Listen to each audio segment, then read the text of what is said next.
बिस्मिल्लाहिर्रहमानिर्रहीम। Next topic है angiodysplasia. Angio means vessels and dysplasia यानी कि उनकी सही तरह से वो नहीं बनी होती, एवी मैलफॉर्मेशंस होती हैं और ये होती हैं टॉर्चुअस डायलिटेशन ऑफ वेसल्स, जिसकी वजह से जो है ना वो ब्लीडिंग हो सकती है। और ये ज़्यादातर जो है राइट साइड पर कॉमन होती हैं और ज़्यादातर ये ओल्डर पेशेंट्स में कॉमन होती हैं। ये सबसे ज़्यादा कॉमन वास्कुलर एबनॉर्मेलिटी होती है जीआईटी की, जिसमें एवी मालफॉर्मेशंस बन जाती हैं और ये ज़्यादातर जो है वो सीकम या असेंडिंग कॉलन में होती हैं। इसमें अपर जीआई ब्लीड भी हो सकती है और लोअर जीआई ब्लीड भी हो सकती है। इसके अलावा ये एक वाइड भी हो सकती है और हेरिडिटरी भी हो सकती है। हेरिडिटरी में हेरिडिटरी हेमरेजिक टेलेंजेक्टेजियाज में बन सकती हैं और एक वाइड में इंटरमिटेंट जब कंट्रैक्शन होगी कॉलन की तो उसकी वजह से सबम्यूकोजल वीनस ड्रेनेज कम हो जाएगा, उसकी वजह से भी टॉर्चस वेन्स जो है ना वो बन सकती हैं। अब इसको कंफर्म करने के लिए हम मीजेंटेरिक एंजियोग्राफी करवाते हैं और इसकी एसोसिएशन होती है end stage renal disease, von Willebrand disease और एओर्टिक स्टेनोसिस से। और इसका एक सिंड्रोम होता है हाइड सिंड्रोम। हाइड सिंड्रोम में 3 चीज़ें होती हैं: एंजियोडिस्प्लेजिया, वॉन विलिब्रेंड डिजीज़ और एओर्टिक स्टेनोसिस। और इसके साथ इसकी एंड स्टेज रीनल डिजीज़ से भी एसोसिएशन होती है। उसके बाद है आइलियस।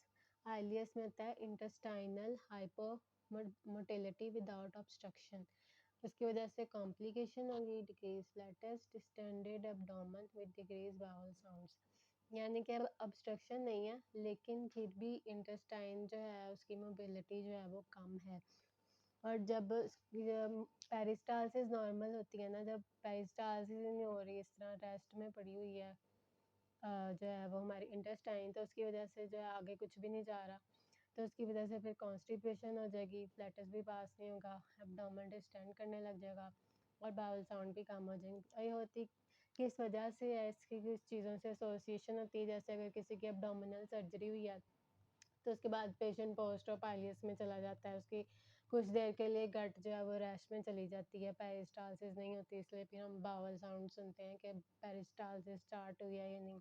इसके अलावा ओपिएट्स, हाइपोकैलिमिया या सेप्सिस की वजह से। और इसमें जो है ना ट्रांजिशन जोन नहीं होता इमेजिंग पे। ट्रांजिशन जोन जो है ना वो जब भी होगा ना इसका मतलब है ऑब्स्ट्रक्शन है। अब इसमें कोई ऑब्स्ट्रक्शन नहीं है, ठीक है।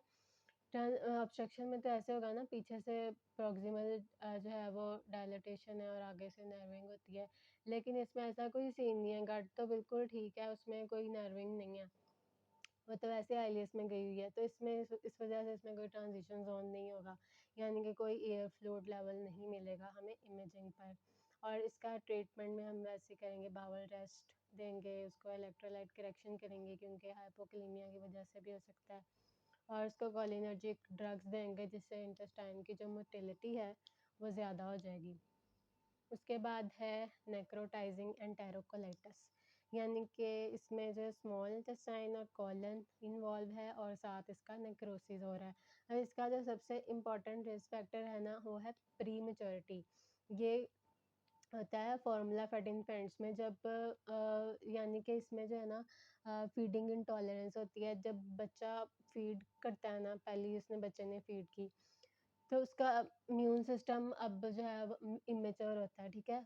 जब उसके अंदर फीड जाएगा ना तो उसका इम्यून सिस्टम जो है ना वो एक्टिवेट हो जाएगा, वो इन्फ्लेमेटरी कास्केड जो है ना उसको एक्टिवेट कर देगा, जिसकी वजह से म्यूकोजल इंजरी हो जाएगी और इंक्रीज परमेबिलिटी हो जाएगी बैक्टीरिया की। बैक्टीरिया अंदर आकर जो है ना वो सारी जो है नेक्रोसिस कर देंगे म्यूकोजा की। और ये ज़्यादातर टर्मिनल आइलियम और प्रॉक्सिमल कॉलन में होता है, जिसकी वजह से जो है ना अब ऑब्वियसली जब ये डिस्टेंशन हुई है तो परफोरेशन भी हो सकती है इंटेस्टाइन की, ठीक है। और इसमें जो है ना निमेटो इंटेस्टिनैलिस यानी कि air in the intestine, Nemo peritoneum air in the peritoneal cavity और पोर्टल वीनस गैस यानी कि air in the biliary portal vein, ठीक है। अब ये एक एक्वायर्ड है इन्फ्लेमेटरी डिजीज़ और ये एक सर्जिकल इमरजेंसी होती है।